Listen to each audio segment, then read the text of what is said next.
Convido a amada igreja e aqueles que nos visitam a que abram as suas Bíblias no livro do profeta Daniel e faremos a leitura do último capítulo dessa profecia, ou seja, capítulo 12. Livro do profeta Daniel, no capítulo 12. Assim nos diz o Senhor através da sua palavra: nesse tempo se levantará Miguel, grande príncipe, o defensor dos filhos do teu povo, e haverá tempo de angústia, qual nunca houve, desde que houve nação até aquele tempo, mas naquele tempo será salvo o teu povo, todo aquele que for achado inscrito no livro. Muitos dos que dormem no pó da terra ressuscitarão, uns para a vida eterna e outros para a vergonha e horror eterno. Os que forem sábios, pois, resplandecerão como o fulgor do firmamento, e os que a muitos conduzirem à justiça como as estrelas, sempre e eternamente. Tu, porém, Daniel, encerra as palavras e sela o livro até o tempo do fim. Muitos o esquadrinharão e o saber se multiplicará. Então eu, Daniel, olhei e eis que estavam em pé outros dois, um de um lado do rio, o outro do outro lado. Um deles disse ao homem vestido de linho que estava sobre as águas do rio: quando se cumprirão estas maravilhas? Ouvi o homem vestido de linho que estava sobre as águas do rio, quando levantou a mão direita e a esquerda ao céu e jurou, por aquele que vive eternamente, que isso seria depois de um tempo, 2 tempos e metade de um tempo. E quando se acabar a destruição do poder do povo santo, estas coisas todas se cumprirão. Eu ouvi, porém, não entendi. Então eu disse: meu Senhor, qual será o fim destas coisas? Ele respondeu: vai, Daniel, porque estas palavras estão encerradas e seladas até o tempo do fim. Muitos serão purificados, embranquecidos e provados, mas os perversos procederão perversamente, e nenhum deles entenderá, mas os sábios entenderão. Depois do tempo em que o sacrifício diário for tirado e posta a abominação desoladora, haverá ainda 1290 dias. Bem-aventurado o que espera e chega até 1335 dias. Tu, porém, segue o teu caminho até ao fim, pois descansarás, e ao fim dos dias te levantarás para receber a tua herança. Que o Senhor assim nos conduza por meio desta passagem ao assunto, a mensagem desta noite.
Se você fechou, abra novamente sua Bíblia no livro do profeta Daniel.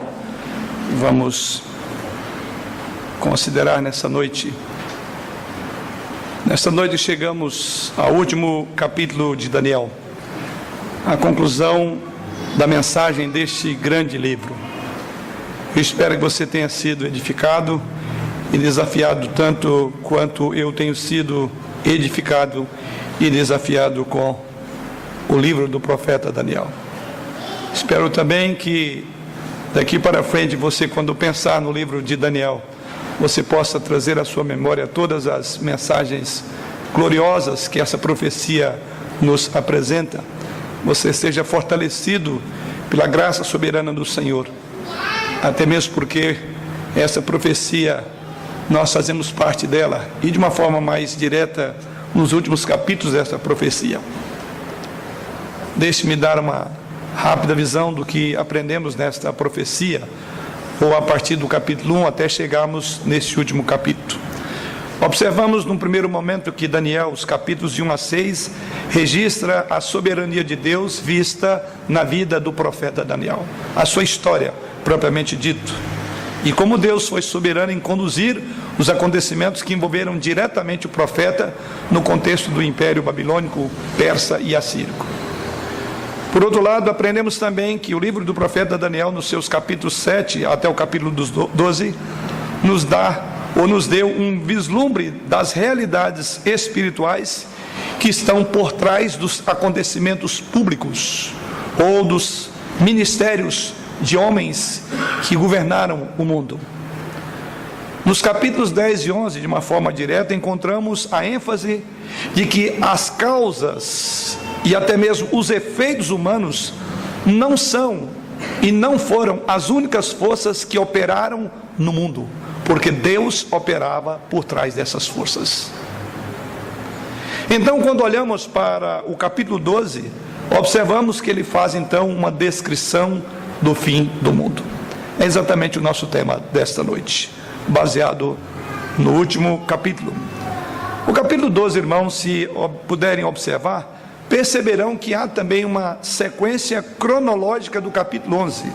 No capítulo 11, que meditamos a semana passada, a sua última parte, posto que desdobramos em duas mensagens, lá no versículo 45 do capítulo 11, nos é dito assim: amarrarás as suas tendas palacianas entre os mares contra o glorioso Monte Santo, mas chegará ao seu fim, e não haverá quem o socorra. E no versículo de número 1 do capítulo 12 diz: nesse tempo, observe então que o profeta continua ainda com o mesmo assunto do capítulo 11. E no capítulo 11 diz que o anticristo seria tirado de ação sem que houvesse para ele qualquer tipo de socorro. E assim, no capítulo 12, Daniel vai pormenorizar como que se dará a ascensão do anticristo e a maneira como ele será rapidamente extinguido da história. Então, caminhamos aqui, como o próprio contexto do livro, para um final dos tempos. O anjo ainda está revelando a Daniel, e ele faz aqui no capítulo 12 uma brilhante descrição do chamado tempo do fim. Deus levantará, por assim dizer, a ponta do véu, e Deus a partir daí revela a história com os tons mais brilhantes e gloriosos da sua soberania sobre o final dos tempos. Poderíamos dizer que as cortinas que se fecham e o fim desse drama é a vitória do glorioso povo de Deus. Vários eventos aqui são descritos neste capítulo 12. Eles são como que balizas que nos asseguram e nos direcionam para o fim da história da humanidade. É exatamente isso que observamos. Jesus Cristo, inclusive, faz menção deste capítulo, para não dizer de outras partes de Daniel, mas de uma forma específica, exatamente do versículo 3 da profecia que lemos aos irmãos. E Jesus Cristo faz menção ali no Evangelho de Mateus, capítulo 24 e versículo 25. Então, Jesus Cristo não só interpreta, mas pormenoriza detalhes que aqui está condensado nesta profecia de Daniel. E como é que Jesus Cristo pinta o final dos tempos, inclusive fazendo menção deste capítulo que estamos pensando e estudaremos essa noite. E ali Jesus Cristo diz que o fim do mundo será compreendido por meio de vários sinais. E assim ali no capítulo 24 e 25 de Mateus, Jesus Cristo diz que será caracterizado por um engano religioso, caracterizado por guerras, terremotos, pestilências, apostasias, perseguições, esfriamento do amor e a pregação do Evangelho para alcançar o mundo inteiro.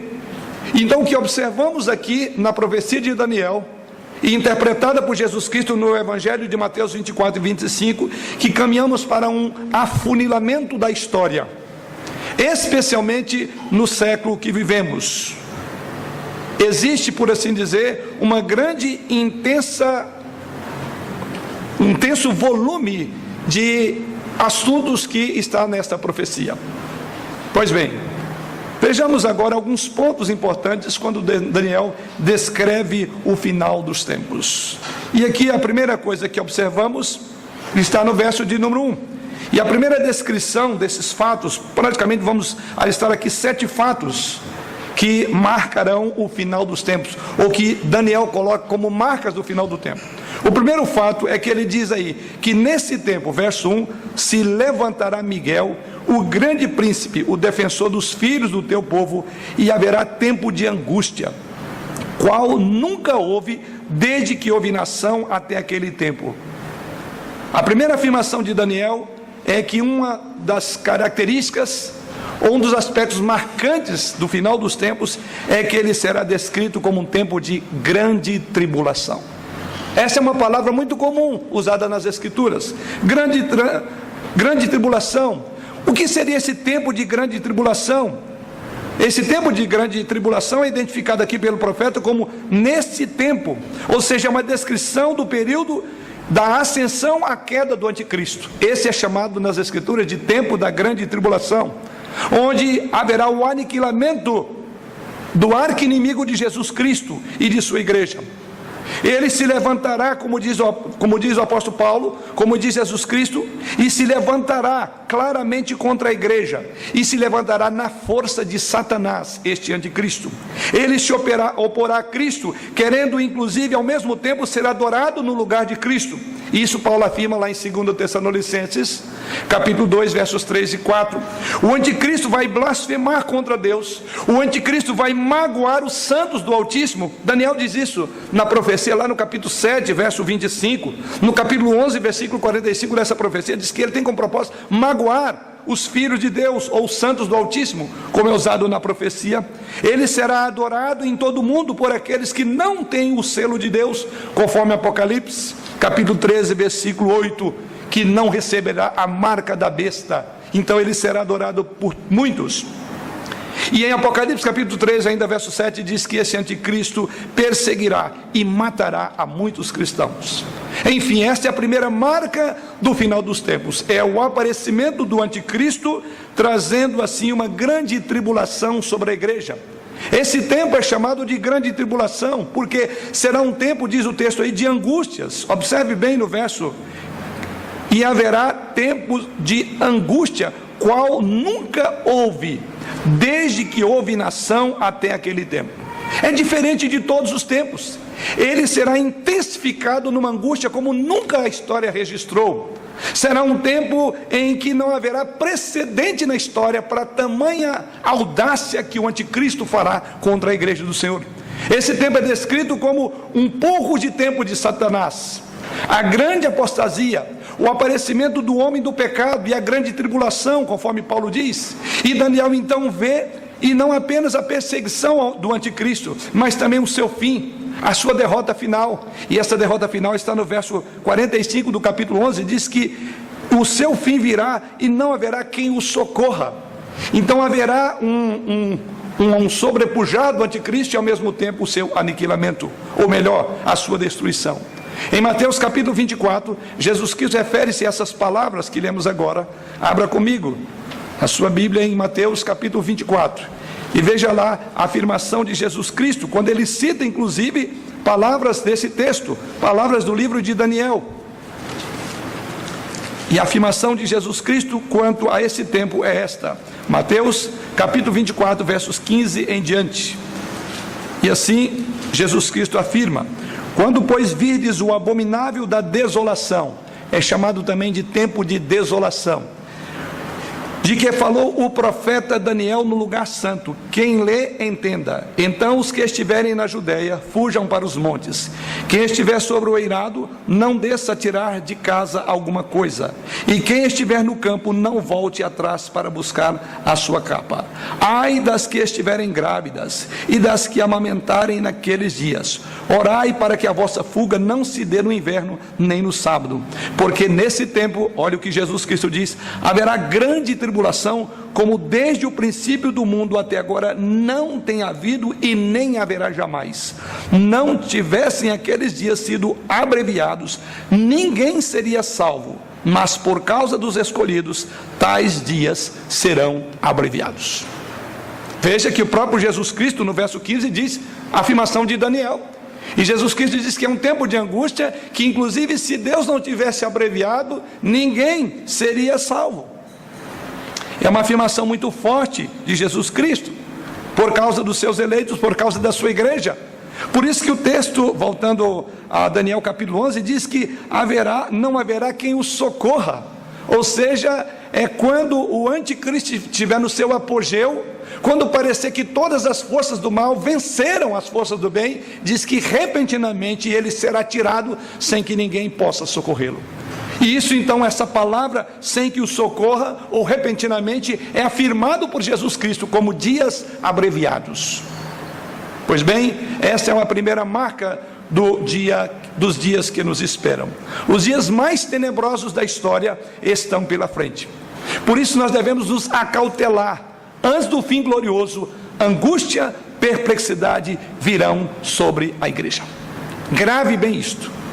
E isso Jesus Cristo afirma em Mateus 24. Mas uma segunda característica desse tempo do final, como diz o próprio profeta, está ainda no versículo 1. Ele diz, voltemos ao texto, ele diz: desde que houve nação até aquele tempo, mas naquele tempo será salvo o teu povo. Uma segunda verdade que o profeta contempla aqui no período da grande apostasia é a descrição de que o povo de Deus será livre. Em segundo lugar, então, vemos uma descrição do grande livramento que Deus dará ao seu povo, aqui descrito no texto como aqueles que são povo de Deus. Naquele tempo será salvo o teu povo.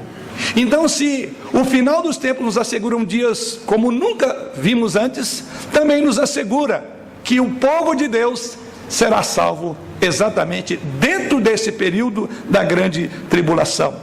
Mesmo nesse tempo angustioso, diz o profeta, Deus estará no controle da história. Os seus anjos haverão de trabalhar em favor da igreja, e o arcanjo Miguel será o defensor do povo de Deus. Diz isso aí no versículo de número 1. Nesse tempo se levantará Miguel. Este aqui é um arcanjo, é um anjo de guerra, e diz que Deus levantará a favor do povo de Deus, e o arcanjo Miguel defenderá o povo de Deus. Os anjos trabalham em favor da igreja, e a vitória e o livramento da igreja dar-se-á na segunda vinda de Cristo, num tempo de grande tribulação, como diz o próprio profeta. E ele virá, e quando ouvir a voz do arcanjo, os anjos haverão de separar os escolhidos de Deus do meio da grande tribulação. Isso está na palavra de Jesus Cristo em Mateus, já lido no capítulo 24, porém vemos lá nos versos 29 a 31 que os anjos tirarão. O povo de Deus não será poupado da grande tribulação, mas na grande tribulação, ou seja, dentro dela, que os anjos haverão de tirar a igreja do Senhor. No tempo da maior e mais intensa perseguição, como afirma o profeta aqui, contra a igreja, é que o Senhor libertará, é que o Senhor levantará e salvará o seu reino celestial, a sua igreja. Terceira verdade que aprendemos ainda na linguagem do próprio profeta, ainda no capítulo 1. Em terceiro lugar, vemos como que será essa salvação. Ele diz aí que então naquele tempo será salvo o teu povo, todo aquele que for achado inscrito no livro. Aqui está a razão para este povo ser salvo, é porque ele estará inscrito, ou seja, o que observamos que a salvação desse povo será por graça de Deus. Deus haverá de inscrever o nome deste povo no livro dele. Há uma clara distinção entre os salvos e os perdidos na visão desta profecia do final dos tempos. Os salvos terão seus nomes, diz o profeta aqui, no livro da vida. Nenhum dos eleitos se perderá. Aqueles que foram amados por Deus são selados, e cujos nomes estão no livro da vida de Deus, são eles os salvos. Jesus Cristo, inclusive, fez referência a este livro da vida lá no Evangelho de Lucas, no capítulo 10, versículo 20, e a palavra de Jesus Cristo é isto: contudo, não vos alegreis, porque se vos submetem os espíritos, alegrai-vos antes por estarem os vossos nomes escritos nos céus. E o contexto dessa passagem, creio que os irmãos lembram, é quando aqueles 70 foram para pregar o Evangelho, e os demônios se submetiam ao poder, à palavra, à autoridade desses 70, e eles vieram encantados com aquilo e falaram para Jesus Cristo. Jesus Cristo disse: não se alegre com isso, mas fique feliz, alegre-se porque os vossos nomes estão escritos no livro da vida. O apóstolo João, igualmente lá no Apocalipse capítulo 20, versículo 15, ele se refere também a este livro descrito aqui pelo profeta Daniel. E quando ele escreve sobre o julgamento final, em Apocalipse capítulo 20, versículo 15, ele diz assim: e todo aquele que não for achado inscrito no livro da vida foi lançado no lago de fogo. Que coisa extraordinária! No meio da grande tribulação, como se o mal viesse a triunfar, Deus tem os seus escolhidos, Deus tem aqueles que ele inscreveu no livro da vida. Há um livro, diz o profeta Daniel, ou haverá um livro no nome das pessoas nesse livro. São os nomes daquele a quem Deus amou eternamente, são os nomes daqueles a quem Deus deu seu Filho, são ovelhas por quem Cristo morreu, são aqueles que têm o seu Espírito Santo que chamou das trevas para a luz. Este é o povo que desfrutará desse glorioso livramento no período da grande tribulação, na visão do profeta Daniel. Naquele dia, nada vai nos importar, irmãos, a não ser o fato de que os nossos nomes estejam no livro da vida. Nós não daremos importância da nossa reputação, não daremos importância às nossas realizações, as nossas posses não terão nenhum valor nesse dia. Somente a nossa aceitação importará nesse grande dia. O dia da derrota do anticristo será o dia do triunfo da igreja, será o dia triunfal dos crentes. Exatamente aí, quando Satanás pensar que venceu a igreja de Jesus Cristo, é exatamente aí que haverá o triunfo da igreja. Então Deus não nos livrará da grande tribulação, mas na grande tribulação. E como ele fará isso? O nosso nome, diz o profeta, está inscrito no livro da vida. Mas há aqui uma quarta verdade sobre o final dos tempos, e ela está agora no verso de número 2. Diz o profeta: muitos dos que dormem no pó da terra ressuscitarão, uns para a vida eterna e outros para a vergonha e horror eterno. Em quarto lugar, vemos aqui uma descrição da ressurreição geral, dos salvos e dos perdidos. Algo importante, não é apenas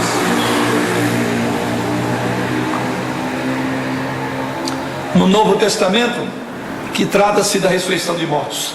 Esse é um texto veterotestamentário, está falando de ressurreição. Lembra que Paulo, quando vai falar aos Tessalonicenses, ele diz: eu não quero, irmãos, que sejais ignorantes com respeito aos que dormem, porque quando Jesus vier, nós vamos ressuscitar. E aqui então temos um embasamento da palavra de Paulo no Antigo Testamento, o embasamento de que a ressurreição já era tema da igreja no Velho Testamento. E aqui o próprio profeta está dizendo: muitos dos que dormem do pó da terra ressuscitarão. E ele vai falar da ressurreição, uns para a vida eterna, outros para a vergonha e horror eterno. Uma outra grande verdade nesse período é exatamente esta. E aqui alguns pontos dignos de nota. O primeiro deles é o fato da ressurreição. O que a Bíblia descreve a partir dessa profecia e de outros textos no Novo Testamento é que o último dia será dia de ressurreição de mortos. Os filhos de Deus não serão poupados da morte física, mas do livramento do poder da morte, porque eles haverão de ressurgir dos mortos. Daniel fala de uma ressurreição corpórea. Ele não fala do sono da alma, como pregam alguns movimentos ou seitas. ele fala da ressurreição verdadeira, ressurreição. Ele não fala do sono da alma. É o corpo que dorme e não a alma. É o corpo que ficará no pó da terra, mas ressurgirá quando Jesus voltar. Um outro ponto que merece atenção quando o profeta diz isso, ele diz que haverá o tempo da ressurreição.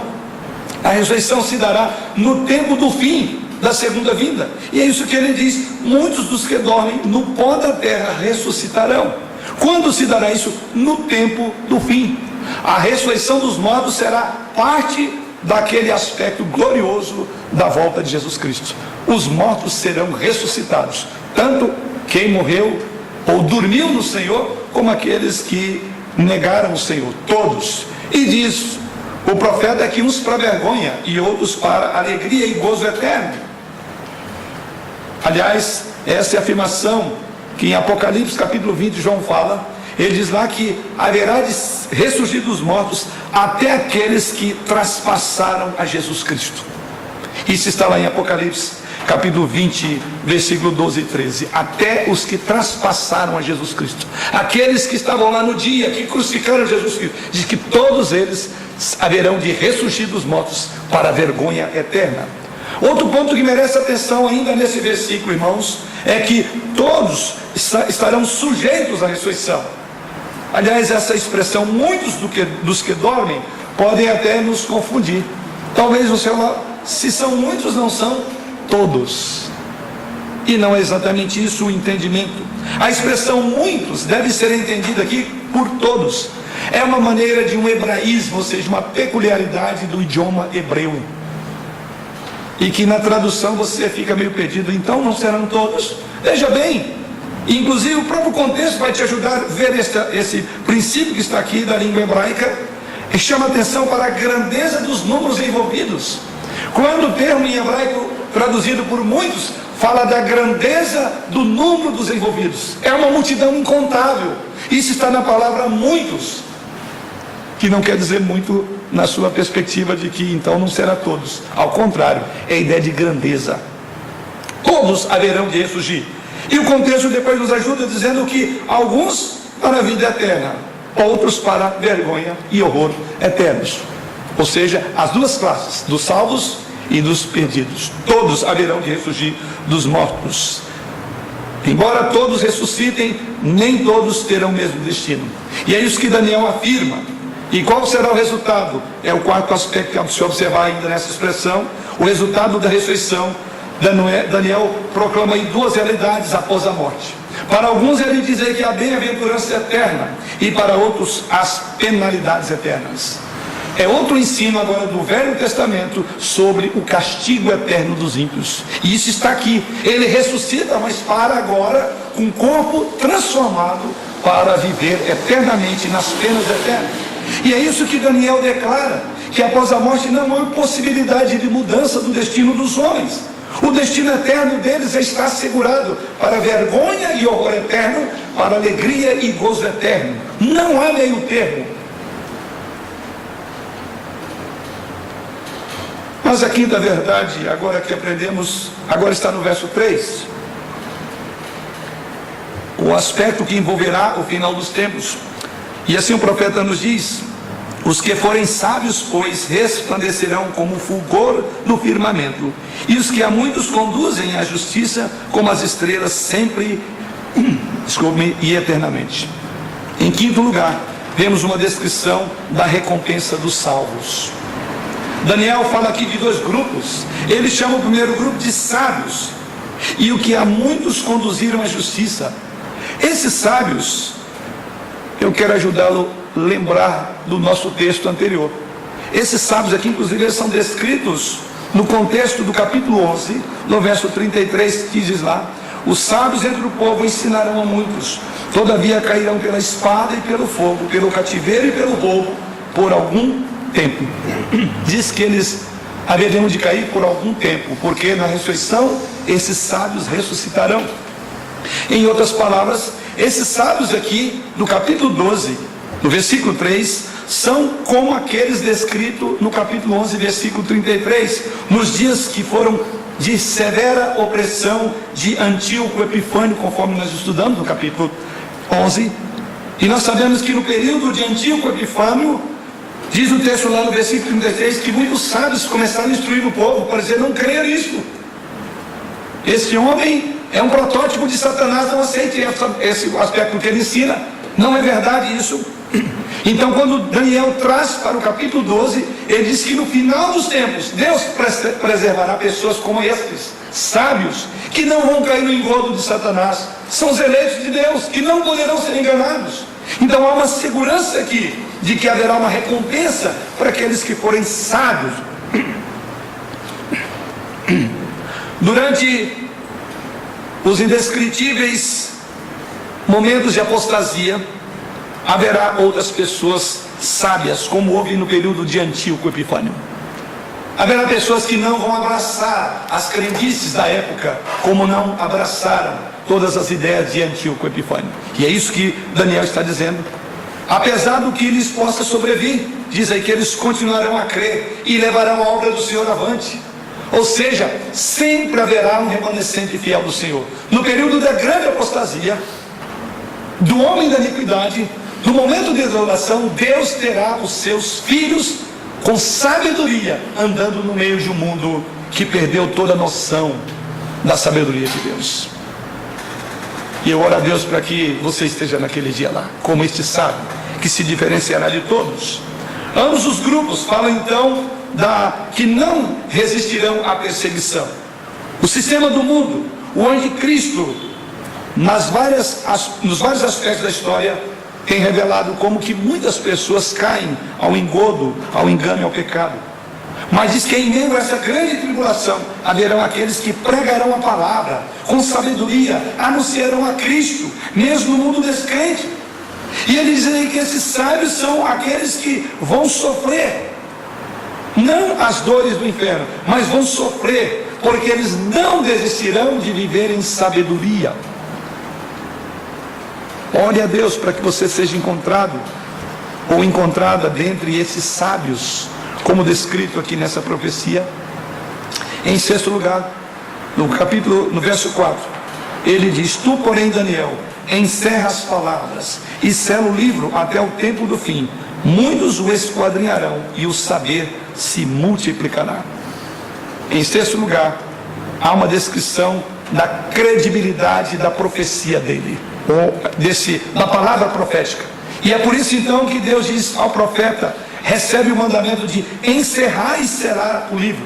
Duas afirmações são feitas no versículo 24 com relação à profecia de Daniel. Deus ordenou que ela fosse encerrada e selada. A palavra encerrar contém a ideia de preservar, ou seja, preserva isso, Daniel. Enquanto que a palavra selar também no verso de número 4 se relaciona com o conceito de autenticar ou assegurar. Ou seja, o que Deus está dizendo: preserva, autentica e assegura esta profecia.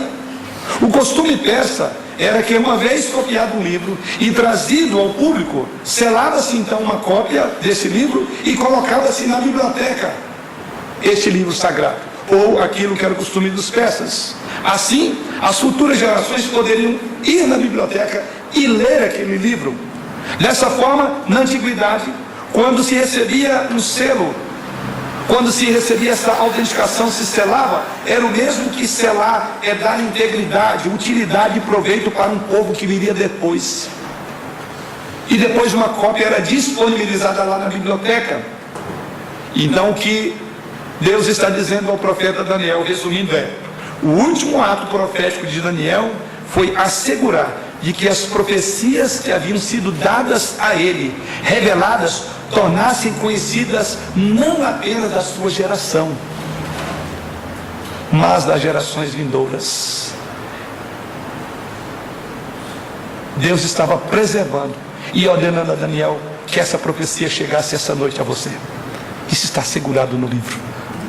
Autentica e preserva, para que gerações vindouras possam ver, possam ler, possam compreender o final dos tempos. Daí vemos uma palavra curiosa.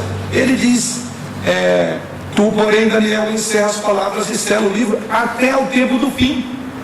E ele conclui dizendo: muitos o esquadrinharão e o saber se multiplicará. Muitos o esquadrinharão. Significa que a mensagem profética não é uma mensagem fechada, não é oculta nem impenetrável. Aliás, quando começamos o nosso trabalho de pensar, de estudar a profecia de Daniel, muitos senões, muitos temores. Que livro difícil. E hoje eu creio que depois dessa série de mensagens, os irmãos têm uma visão não tão complicada assim de Daniel, tão prática, tão atual. É exatamente isso que Deus está dizendo para Daniel. Esse livro não é para ficar oculto, fechado, impenetrável. Ao contrário, o que Deus diz ao profeta Daniel no versículo 4, ele diz: muitos a esquadrinharão. Deus estava olhando para um momento como esse. Muitos a esquadrinharão como a igreja de Guarulhos, numa noite, primeira noite de março, primeiro domingo de março. Eles vão esquadrinhar isso, Daniel. Sela, grava isso. O livro de Daniel é uma espécie de farol da história da humanidade, irmãos. O que o futuro nos trará está gravado nesse livro, e nós esquadrinhamos esse livro pela iluminação do Espírito Santo nessa noite, como tem nos feito até aqui. O livro de Daniel nos mostra que Deus é quem está nas rédeas da história. A história está nas mãos de Deus. Ele conduz ao seu fim glorioso, a salvação do seu povo e a glória do seu nome na salvação desse povo. Então por isso que ele diz: sela, grava isto, preserva, autentica isto, porque esse livro será esquadrinhado. Em sétimo lugar, com relação a outras características, outros aspectos que envolverão o final dos tempos, é uma descrição do avanço do conhecimento no tempo do fim. Isso está no final do verso de número 4. Ele diz: e o saber se multiplicará.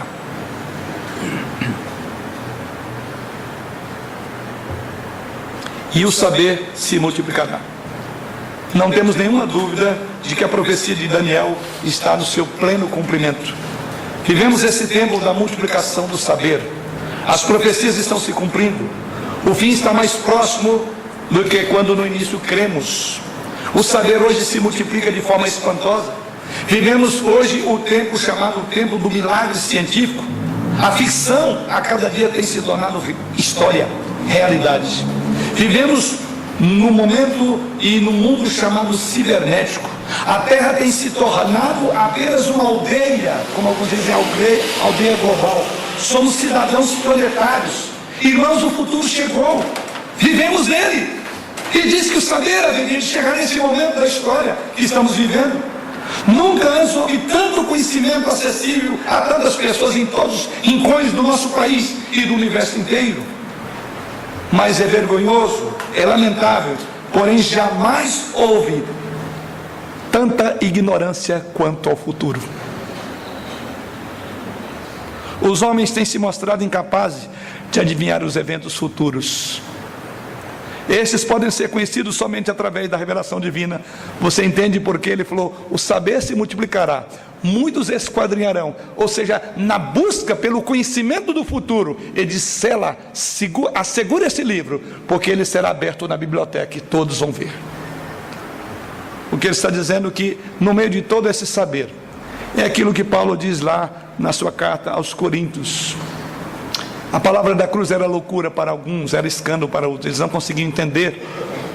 Mas para os salvos, para aqueles que compreendiam a Bíblia, é poder de Deus. É exatamente isso. Admiramos de ver a que ponto a sabedoria humana tem chegado.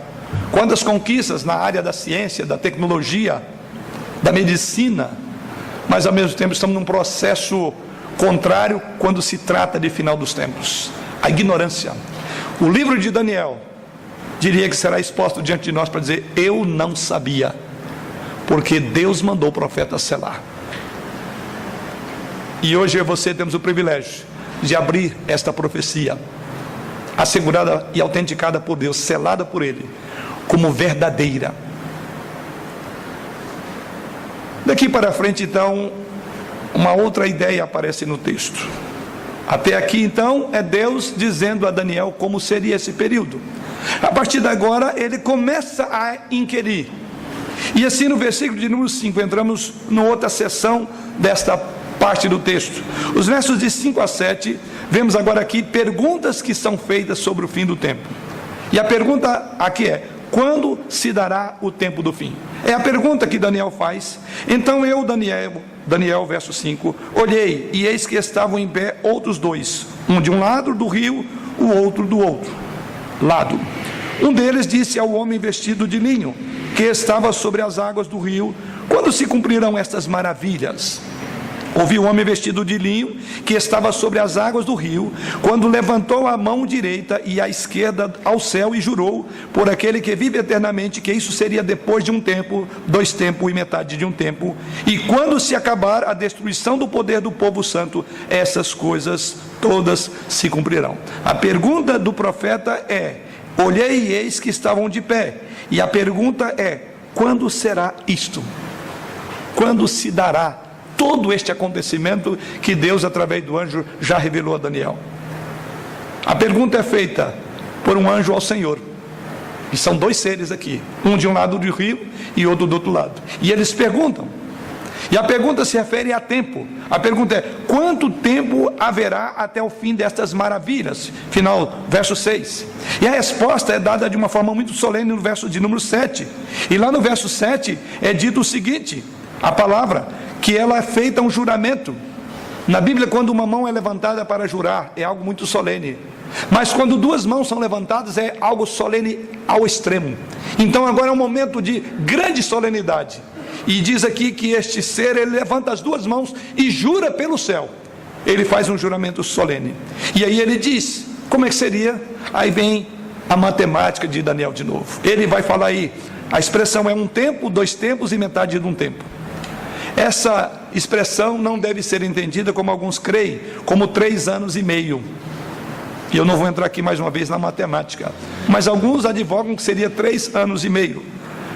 João Calvino entende que isso fala de um longo tempo, porém só ele determinado por Deus. Então qualquer tentativa de trazer para a nossa matemática e dizer isso significa 3 anos e meio, você teria dificuldade de fundamentar nas Escrituras Sagradas. O controle continuará nas mãos de Deus, mesmo quando a sua igreja for perseguida. Esse tempo abarca todo o período da igreja, muito embora não foque especificamente o tempo qual é, ou quanto tempo será. A ideia de 1 tempo, 2 tempos e metade de um tempo significa, é um tempo longo. Quando você pensa que deu um tempo, vai ter um outro tempo e mais metade de um tempo. A ideia aqui significa que o anticristo será abatido no auge do seu poder, e a igreja será resgatada no auge da sua aflição. Tanto é que lá em Daniel, no versículo 7, a parte final, ele diz, no capítulo 12 mesmo: e quando tiverem acabado de despedaçar o poder do povo santo, cumprir-se-ão todas as coisas. A ideia é que o mal será destruído não quando estiver em baixa, mas quando estiver em alta. É no apogeu da maldade que Deus destruirá, que o Senhor Jesus Cristo resgatará a sua igreja. Agora é feita uma outra pergunta sobre os estágios do final do tempo, e vemos ela no verso de número 8. Eu ouvi, porém não entendi. Então eu disse: meu Senhor, qual será o fim dessas coisas? Daniel falou: olha, eu não entendi esses números, 1 tempo, metade de um tempo. O que quer dizer isso? Ele insiste agora em perguntar, e ele diz: eu não entendi. Esta outra pergunta é sobre o final dos tempos. Daniel, ao receber a revelação, não compreende, como diz o verso 8. Assim ele pergunta sobre quais os estágios finais do fim do tempo. Ou seja, que evidência, Senhor, nós teremos de que esses dias estão chegando para a consumação da história? É mais ou menos esta pergunta que Daniel faz. E a resposta a Daniel é que essas palavras estão encerradas e seladas no tempo do fim. Veja a resposta no verso número 9. Ele respondeu: vai, Daniel, porque estas palavras estão encerradas e seladas até o fim, até ao tempo do fim. Em outras palavras, o que foi revelado terá seu cumprimento no tempo final. A profecia não será dada para satisfazer curiosidade, mas para trazer e sustentar sua fé no tempo da apostasia. Daniel como eu e você queremos saber, mas quais são os detalhes? Deus diz: já está selado. Nada mais será dito do que foi dito. A única coisa que nós sabemos é que será no tempo do fim. O seu objetivo aqui então é não alimentar a curiosidade escatológica, como muitos têm, mas nos levar a entender que Deus é o Senhor da história, e que o controle soberano da história estará, não importa qual é o tempo, qual o momento específico. Deus não nos deu esta revelação, e é o que ele diz: Daniel, isso está aguardado para o fim. Você entendeu? É como se dissesse: só isso, basta. Fique calado, ouça. E aqui, quando Deus fala isso a Daniel, alguns aspectos merecem a nossa atenção. Primeiramente, a perseguição, em vez de destruir a igreja, ela purificará. Veja então o que diz no verso de número 10. Depois de Deus falar: olha, isto é para o tempo do fim. O que você sabe é até aqui. O tempo do fim, não vou dar mais detalhes. E agora, no verso de número 10, é algo dito maravilhoso: muitos serão purificados, embranquecidos e provados, mas os perversos procederão perversamente, e nenhum deles entenderá, mas os sábios entenderão. O que é ensinado a Daniel aqui? Primeiro, a perseguição, em vez de destruir, ela será um meio de purificação da igreja. Isso está nesse versículo, quando ele diz que muitos serão purificados. Então o tempo da grande tribulação será um tempo de limpeza da igreja. Será um tempo em que Deus vai separar os bodes das ovelhas, o joio do trigo. Então ele é benéfico, ele é bem-vindo. Se é uma coisa que angustia todo verdadeiro crente, é: até que ponto, Senhor, vamos conviver com um povo que se diz crente e não obedece, não teme, não honram, não louvam ao Senhor, não te adoram? Até quando vamos ver o teu nome sendo blasfemado por aqueles que se dizem cristãos? Até quando vamos ver o teu nome na boca de pessoas falando impureza do Senhor, falando imoralidade e dizendo-se filhos do Senhor? Até esse tempo, porque Deus diz que exatamente muitos serão purificados, embranquecidos e provados. Sim, o tempo da grande tribulação é exatamente para Deus limpar a sua igreja. Como diz o apóstolo Pedro, o tempo do juízo de Deus é chegado pela igreja dele. Deus vai começar a fazer uma faxina na igreja no tempo da grande tribulação, porque os incrédulos não permanecerão de pé, eles não honrarão a Cristo, eles temerão a morte, eles negarão o Senhor. Então significa que os verdadeiros crentes, somente eles, serão purificados, embranquecidos e provados. O tempo final aguarda para que Deus limpe a sua igreja. O mundo, o diabo e seus agentes vão querer destruir a igreja, mas longe de destruir, a perseguição purificará. Para usar o termo aí do versículo 10, a perseguição embranquecerá, limpará a igreja. A igreja de Cristo sempre se fortaleceu em tempos de perseguições, irmãos. É o que vemos em toda a história. A perseguição do tempo do fim será sem paralelos na história. E nesta ocasião, cada vez mais a igreja, em vez de ser destruída, será arrebatada para encontrar com o Senhor nos ares. São palavras de Jesus Cristo falando sobre esse tempo em Marcos capítulo 13, verso 19 e 20. Um outro ponto que podemos observar aqui em segundo lugar é que a perseguição não tirará o discernimento da igreja. Veja o verso de número 10 ainda. Depois de dizer que nesse tempo será purificado, embranquecido e provado, verso de número 10: mas os perversos procederão perversamente e nenhum deles entenderá, mas os sábios entenderão. O que significa dizer que será um tempo de discernimento. Os sábios vão entender essas coisas, os perversos vão de mal a pior, mas os sábios vão entender o que está acontecendo. Os perversos procederão perversamente, não terão entendimento, diz, mas a igreja entenderá, a igreja receberá o discernimento, a igreja do Senhor receberá a compreensão do que está acontecendo. Então vemos aqui, irmãos, que a profecia é uma fonte de consolo para a igreja do Senhor. Você não ficará perdido em meio aos acontecimentos, você não agirá com insanidade e tolice, porque você perceberá, você compreenderá, você terá discernimento.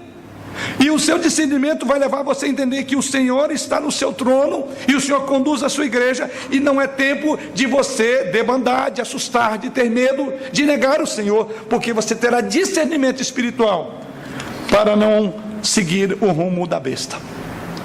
Mas em terceiro lugar, veja o que ele diz ainda no verso 11 e 12. Daniel fala de um tempo, 2 tempos e metade de um tempo, no versículo 7. E agora no versículo 12 ele fala de 1290 dias, no versículo 11. E no versículo 12 ele fala de 1335 dias. Mais uma vez, esses números são enigmáticos. Os estudiosos confessam que não entendem o significado desses dias. Não importa, isso não há importância para nós, é algo que Deus não revelou. Mas a verdade que subjaz a essa numerologia é que a profecia quer nos dizer que a igreja sempre estará nas mãos de Deus.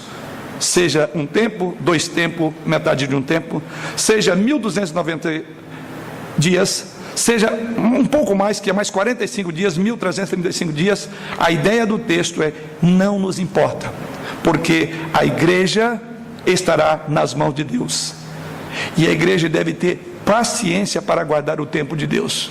Esse é o entendimento mais comum. Essa fragmentação de tempo, um tempo, 2 tempos, ou 1290 dias, mais 45 dias, que vai dar 1335 dias, significa, em linha geral, que a igreja deve ter paciência. É tempo, quando parece que você fala, agora chegou, ainda não. Pensa que chegou, ainda não. Vai intensificar a dor? Vai mais. Essa é a ideia por trás dos números. A mensagem é: mantenham-se firmes. Todos esses números mantenham-se firmes, não desistam, não se exasperem. Feliz daquele que sabe esperar, ainda que as datas possam até frustrar as expectativas. Lembra o que Jesus Cristo disse sobre o final dos tempos? Não creiam. Alguns vão dizer, ei-lo aqui, outros dizem, ele ali. Jesus Cristo está explicando aqui: não, ainda não. O que Deus quer é que a igreja confiadamente espera, ainda que muitos digam, já chegou, já deu os 1290 dias, não, tem mais 45 dias, não, agora vamos para 1300. Jesus Cristo diz, não creia nisto, porque Deus estará ainda limpando a igreja. É tempo de correção. Quando a igreja entrar no período de sua pior e última perseguição, esses dias não durarão para sempre. A ideia é que, como o número exato tem um fim, porém a sequência de números que o profeta cita significa qual deles nós não sabemos, mas o que Deus quer é que nós confiemos nele. No auge da perseguição, a perseguição cessará e a igreja jamais entrará num túnel sem saída. O final já está decretado e a vitória de Cristo e de sua igreja certas. Mas o último ponto que podemos observar é que a perseguição não roubará a recompensa da igreja. Veja o que é dito no verso de número 13: tu, porém, segue o teu caminho até ao fim, pois descansarás, e ao fim dos dias te levantarás para receber a tua herança. Lembra que ele estava ansioso para entender esses números, ele estava ansioso para entender os detalhes, os pormenores do finzinho. Aí o anjo usa um monte de número e diz, você não vai entender nada. Mas algo maravilhoso, e é o que podemos destacar: a recompensa estará assegurada aos que forem fiéis até o fim. Veja que esse mensageiro de Deus diz a Daniel: prossiga em sua vida espiritual, Daniel, até o fim. O versículo 3 está dizendo, prossiga, independentemente dos detalhes que não competem a você. Só Deus tem isso reservado para ele. Mas o que ele diz, seja fiel até o fim. Não é isso que Jesus Cristo diz através de João na ilha de Patmos, ali no capítulo 2 de Apocalipse, versículo 10, ser fiel até a morte e dar-te-ei a coroa da vida. É isso que Deus quer de nós, fidelidade até o fim. Mantenha-se firme. E por que Daniel é encorajado a manter-se firme? 2 razões o anjo coloca diante dele. Primeiramente ele diz, você descansará. Olha o que ele diz aí, pois descansarás. Se há uma coisa que esses dias tumultuosos vão impor sobre nós, é o desejo de descansar, dizer, Senhor, chega, eu não aguento mais. E essa promessa é para mim e para você. Saiba que no final você descansará. E a segunda promessa, você depois se levantará. e ao fim dos dias te levantarás para receber a tua herança. Há uma herança para o povo de Deus. Há um descanso, há uma herança imaculada para o povo de Deus. A nossa leve e momentânea tribulação, diz o apóstolo Paulo, produz em nós eterno peso de glória acima de toda comparação. É isso que nos aguarda. Lá estaremos juntos, irmãos, para sempre, e reinaremos com Cristo pelos séculos dos séculos. Nenhum dos eleitos de Deus se perderá, mesmo que a morte nos faça tombar aqui, deitar ou descansar. Nós levantaremos do pó para brilhar como as estrelas reluzentes. É assim que conclui a profecia: descansarás, depois te levantarás e depois receberás a tua herança. 3 palavras gloriosas no termo da profecia de Daniel. Para algumas aplicações. Para onde caminha a história? Qual será o seu fim? Quando a cortina do tempo e do espaço se fechar, aonde nós estaremos? Que sentimento deve dominar o nosso espírito naquele grande dia? De pavor ou de esperança? Para onde caminhamos? Para o nada? Para o caos ou para a glória? O livro de Daniel tem respostas a estas perguntas.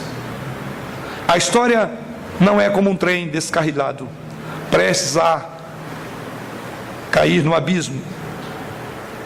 Ela não está desgovernada, irmãos, e sem freios. Nós não caminhamos para o caos, mas para aquilo que a Bíblia usa uma palavra em grega, que é telos, de onde vem a ideia de fim, propósito. A história caminha para o telos de Deus, para um fim, para um propósito. E qual fim? É um propósito glorioso, para a vitória retumbante do bem contra o mal, final e definitiva, quando Cristo chamará a sua igreja para a glória eterna. A história caminha para o telos.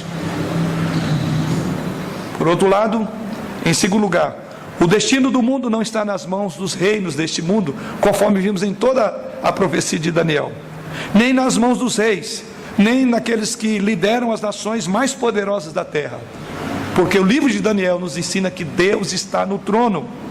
Ele governa sobre tudo e sobre todos, ainda que evidências não pareçam muitas vezes confirmar isto. Mesmo quando ele não aparece nos relatos da história, Deus está por trás de todas elas. Até mesmo os ímpios estão sob a autoridade soberana de Deus. Os impérios, conforme vimos no livro de Daniel, se levantaram e caíram de acordo com os propósitos soberanos daquele que determinou. Nada escapa ao seu controle. E em última instância, o anticristo, conforme vimos nesse capítulo, até mesmo Satanás, estão rigorosamente debaixo da autoridade suprema do Todo-Poderoso Deus. Eles só podem agir no tempo de Deus, ou seja, Satanás e o anticristo só podem agir no tempo de Deus e de acordo com a permissão de Deus, como Deus autorizou o diabo tentar Jó. Como os teólogos reformados dizem, o diabo é o diabo de Deus. Ele controla, ele tem poder soberano sobre o diabo. E o diabo faz aquilo que Deus quer. O diabo e o anticristo são inimigos limitados quanto ao tempo, ao espaço e ao poder. Porque eles não são como Deus. Eles vivem no tempo, no espaço e têm poder. Porém, eles não são eternos. Porém, eles não dependem de si mesmos para viver. Eles dependem do poder de Deus que os sustenta. O inferno é sustentado pelo oxigênio vindo de Deus. A vida vem dele. Então não devemos temer. O fim dele já está decretado, conforme vimos em toda a profecia. E a Bíblia diz que eles serão lançados no lago de fogo e enxofre, enquanto a igreja de Cristo será glorificada e levada para o paraíso, onde reinará com Cristo eternamente. No final de tudo isso, eu te pergunto: de que lado você está? A quem é que você serve? De quem é o seu coração nesta hora? Onde está o teu tesouro? Aqueles que puseram o seu coração neste mundo e entesouraram para si, mas não é rico para com Deus, ouvirão de Jesus Cristo: louco, esta noite te pedirão a tua alma. Perderão tudo e ainda sofrerão eternamente os horrores do inferno. Mas aqueles que, mesmo em meio à tribulação permanente, e ficarão fiéis ao Senhor, ou permanecerão, as Escrituras dizem que eles entrarão no gozo do Senhor, e eles desfrutarão da eterna bem-aventurança. Mas o livro de Daniel, pensando agora no livro todo, deixa-nos a seguinte pergunta: é possível ser fiel a Deus no mundo de tanta idolatria, satanismo, incredulidade, indiferença, corrupções, violência, maldade e impureza? O livro de Daniel responde-nos um retumbante sim, é possível. Daniel foi arrancado de sua cidade, levado para a Babilônia, o centro mundial da astrologia e feitiçaria da época. Este homem, ainda novo, foi levado, foi tentado em muitas áreas da vida, foi acusado inclusive injustamente e perseguido, mas não retrocedeu um passo da fidelidade que ele tinha para com Deus. Mesmo quando ele subiu ao pináculo mais alto das honras da Babilônia, manteve o seu coração firme e fiel diante do Senhor. Sim, Daniel triunfou, venceu, foi um homem amado no céu, foi um homem honrado na terra. Você quer ser um novo Daniel? Você pode. Daniel, espero que encoraje a sua vida para os tempos sombrios que veremos à frente. Quando será? Deus não disse a Daniel, mas não temos nenhuma dúvida de que os sinais do tempo já se mostram muito claros. Portanto, ser fiel até a morte. Que o Senhor nos dê a graça de, como Daniel, estarmos apercebidos dos tempos sombrios que virão sobre nós, mas acima de tudo, de mantermos fiéis no mundo onde a infidelidade passou a ser moda. Amém.